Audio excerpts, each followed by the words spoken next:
პედაგოგები კატეგორიების მიხედვით დაიყოფიან. პირველად საქართველოში პედაგოგთა პროფესიული განვითარების სქემა მოამზადეს. ექსპერტებმა გეგმა დადეს და ის მასწავლებელთა უწყვეტ პროფესიულ ზრდას ისახავს. მისდად მასში ჩართვა კი მხოლოდ სერტიფიცირებულ პედაგოგებს შეუძლიათ.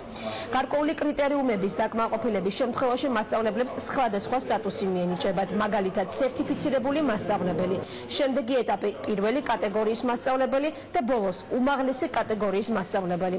სერტიფიცირებულ პედაგოგს, რომელსაც მომდევნო კატეგორია მიენიჭება და პირველი კატეგორიის მასწავლებელი გახდება, ავტომატურად სერტიფიკატი 8 წლით გაუხანგრძლივდება და გამოცდების ჩაბარება აღარ მოუწევს.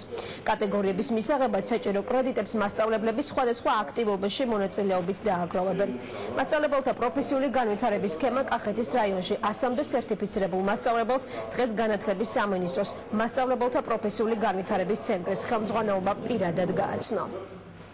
ეს არის სერტიფიცირებული მასწავლებელთათვის, მათ შეუძლიათ ჩაერთონ ამ სქემაში, დააგროვონ გარკვეული რაოდენობის კრედიტგულები და ამ კრედიტგულების დაგროვების შემდეგ ისინი აღარ ჩააბარებენ მომდევნო 8 წლის შემდეგ სასერტიფიკაციო გამოცდას.